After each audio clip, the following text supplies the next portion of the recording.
The last topic for today is Java 8 and Lambdas. Did we expect too much? What do you think? What do you think? Do you use Java 8 in production at all? No? Really? Well, Java 8 was released 2 years ago, 2.5 years ago, and now we heard that Java 9 will be released at 21st of March 2017. So, but let's see if we expected too much, or should we use lambdas only in rare situations? So, first of all, let me introduce myself.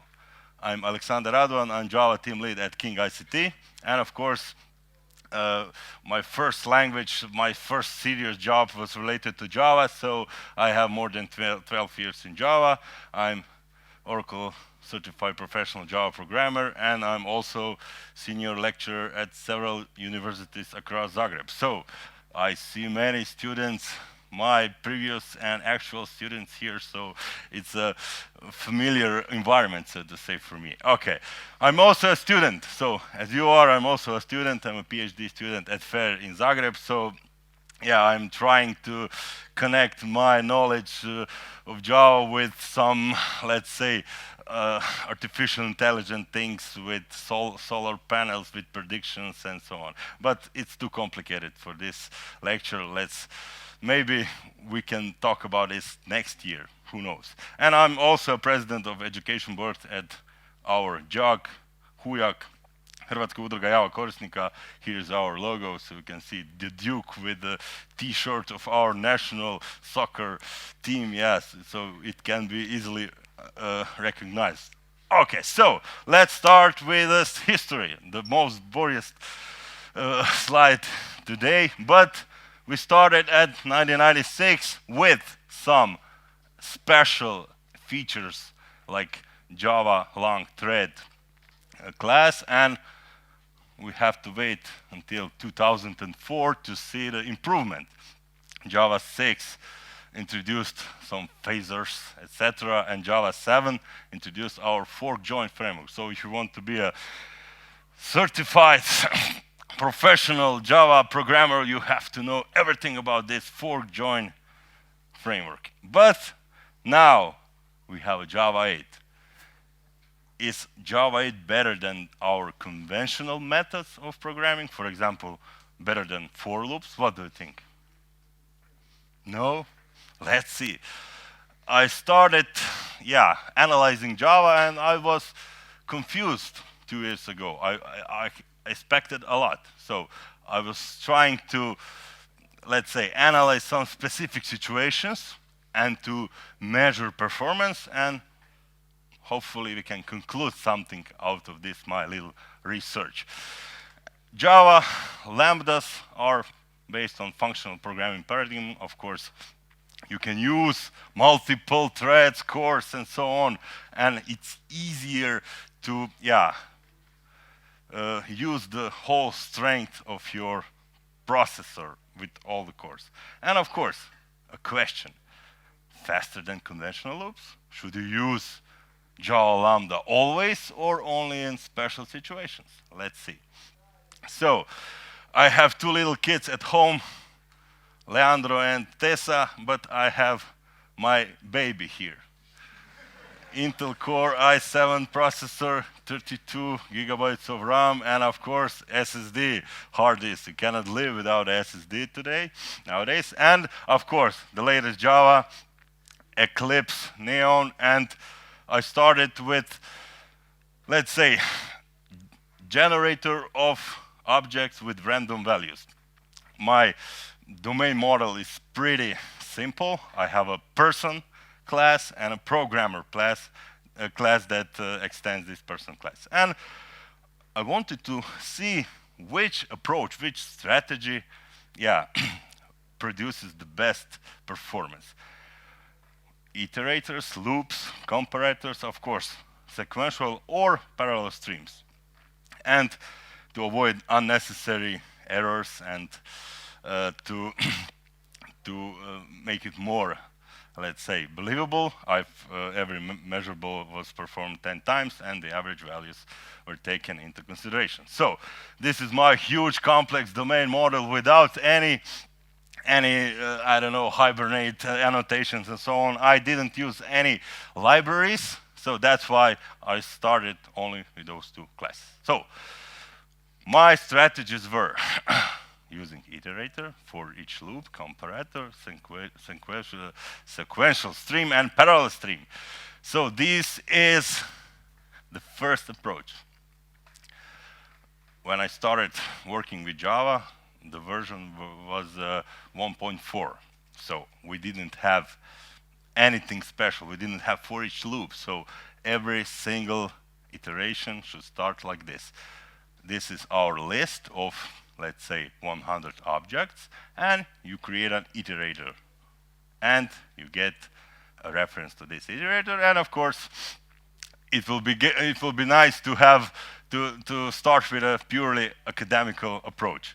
The first programmer is the youngest one, and we continued with searching for the programmer who is younger than this first one, and so on.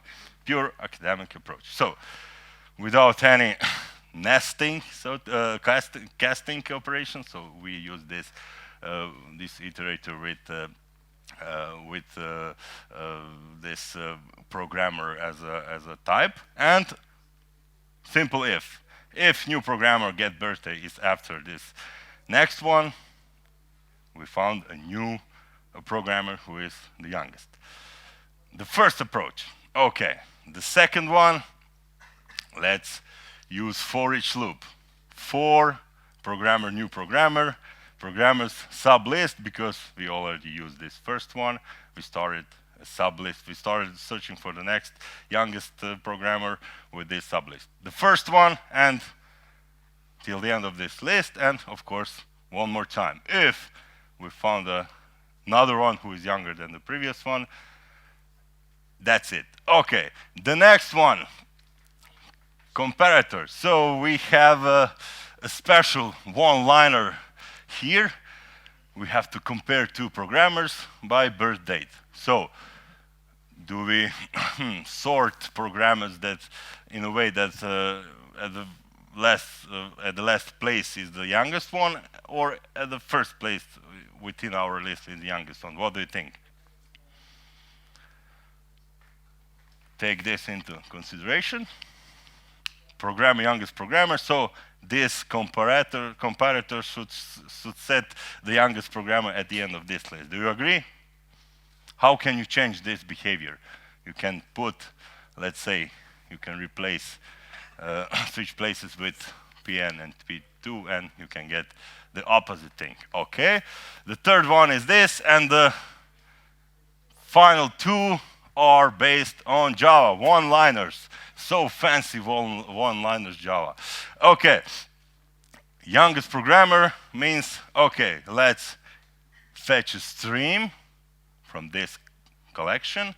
Let's calculate the maximum birth date. Okay, so you can see this function references. Okay, and we just use this get to get the youngest programmer.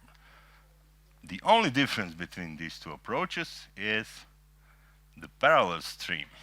Okay, and now the question for you. Which strategy is the best one?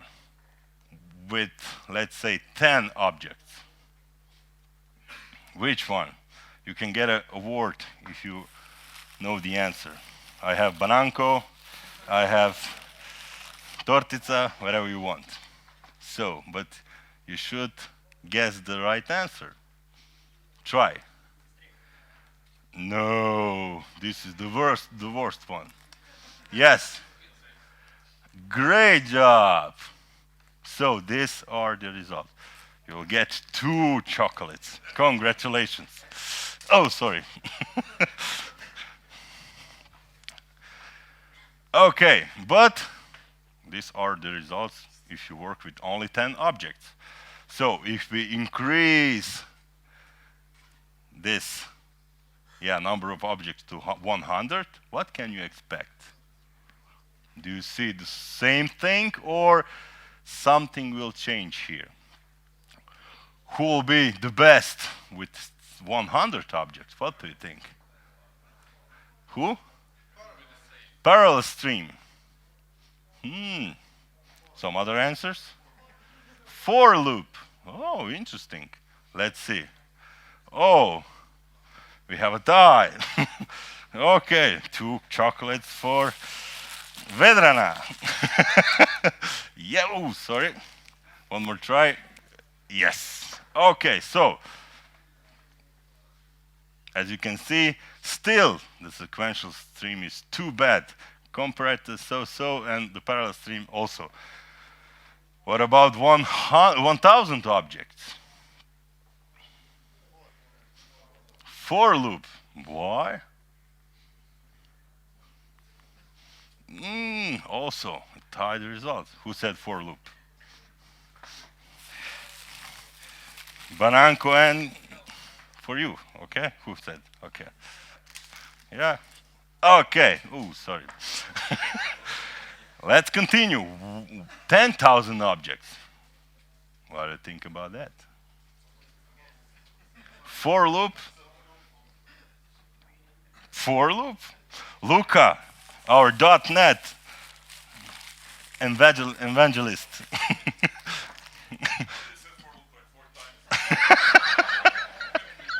Sorry. Okay, let's continue. What about 100,000 objects? And suddenly, we have a winner, parallel stream. But what about the comparative? It's not so good in these cases. So, who said parallel stream? Okay, finally, yes. Okay, 2 candies for you. Okay, and now, should we continue?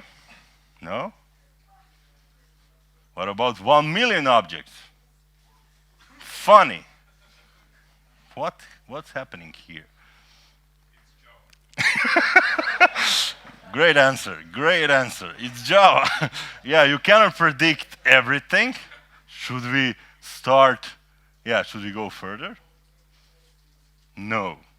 Here, as you can see, we started with 10, 100, 1,000, and so on. And what is the conclusion in this case? We started comparing the date, so the local date, new date, and time API in Java 8. So, what do you think about this? Our for loops are not so bad. Okay? Sequential stream is rocketing here in a negative way. And the parallel stream is fighting with this for loops. But as you can see, it's not, yeah, it's if you have between, let's say, 100,000 objects and 1 million objects, do you have something like this in production with web application? Is that possible to get 1 million objects from the server to the client? Come on. Something is wrong with this application. Okay. So if you want to find, let's say, a student with the highest, a programmer with the highest salary. So the data type has changed. What about our results? Okay, highest salary. So our iterator is here, like a green line. Sorry, yeah, dark line. Okay, for loop is here, but parallel stream is winning the race. Why? We only changed the type of the object. So if you compare dates, you have one story. If you compare big decimals, you have totally another story. So the answer is, it depends. You cannot be sure that, yeah, parallel stream are the best for one thing, sequential are the best for something completely else. But sometimes, if you have for example, between 10 and 100 objects, maybe it would be good to stick with for loop. What is more complicated to implement in Java code? For loops or Lambda expressions? What do you think? Well, it depends.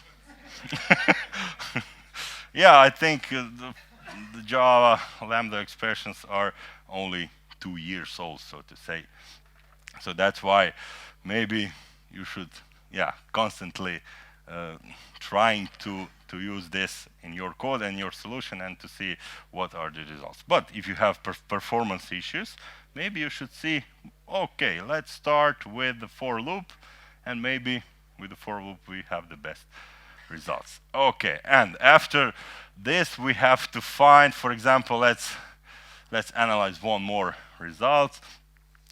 We have to find someone who is, let's say, who is, we will set a filter that filters all students and programmers that are not, that doesn't have, they don't have the last name according to the specific criteria, like name or a little substring to filter all the possible, yeah, solutions. Okay, in this case, we start the filtering with a simple iterator. So, contains has this name part that is, let's say, a string with 3 characters, and you start searching for programmers with the last name that contains this little substring.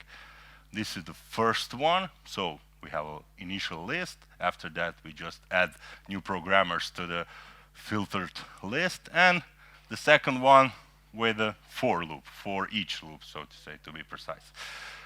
Here we have a stream that filters, and now one-liners again. P, last name, contains, collect, already you generate a resulting list, and that's it. So this can be one single line. This also, but when yesterday I was here to check my presentation, and I saw that the font on this monitor was too small, so that's why I have to, yeah, sacrifice the one-liner view to make it more visible here. Okay, so parallel stream, regular stream.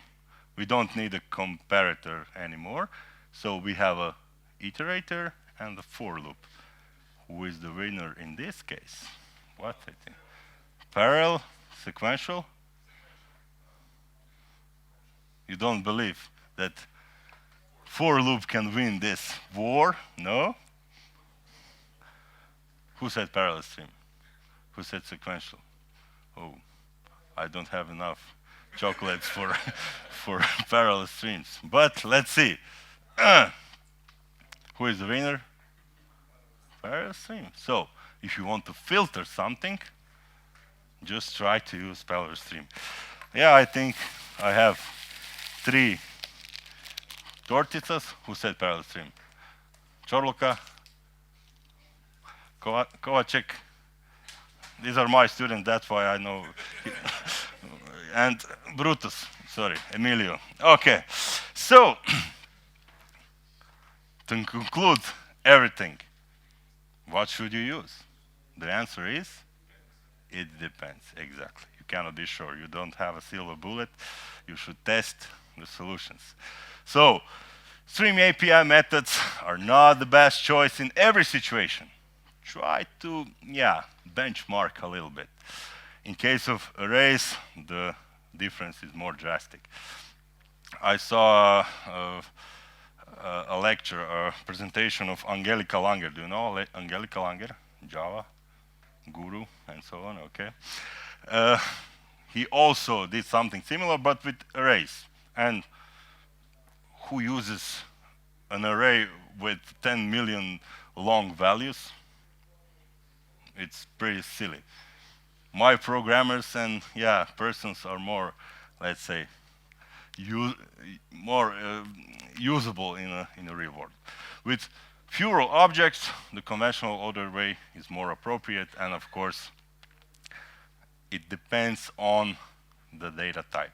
And of course, it's not a secret that streams have certain amount of overhead because they have to optimize something, but this they should invest time to optimize something. So that's why also a Java compiler has this optimization, let's say, framework already there. So you cannot over optimize something. And the nice thing is one-liner programming is fancy, so you can have 3 lines of code and you are done. But is it so easy to continue maintaining this system? And if you have some problems, maybe you should refactor this to get something more useful. And if you want to check my code, only 4 classes are there, nothing special. Maybe the most interesting one is, the most interesting part is this number generator, string generator, and so on, because I have to generate, for example, 1 million of objects in, for example, 100 seconds to do this benchmarking. So if you are eager to see the details, just visit this link. You can copy the code, and that's it. So guys, what do you think? Should we use lambdas or should we abandon lambdas? Ah, silence. Huh? Okay, thank you so much.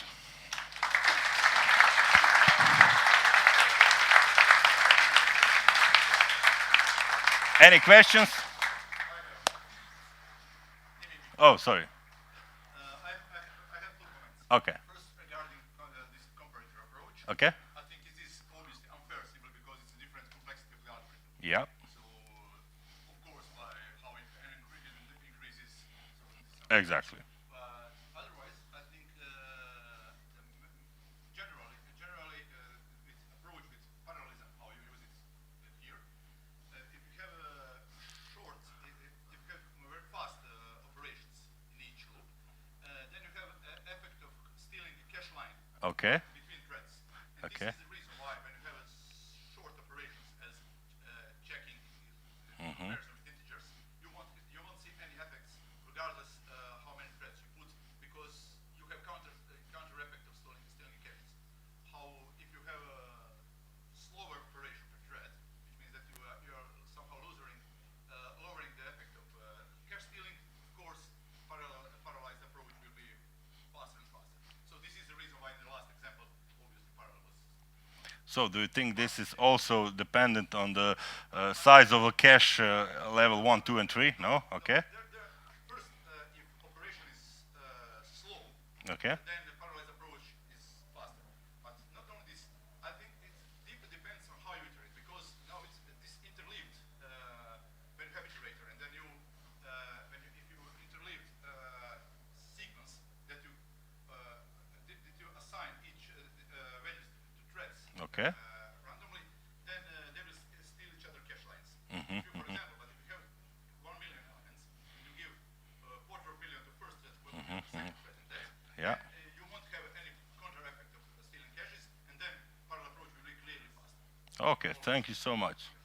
I should put one more slide here to explain it all, but we are out of time, so we have to reconfigure the whole room. And please take a cup of coffee, and let's wait for 15 minutes so we can continue with our discussion panel. Thank you so much.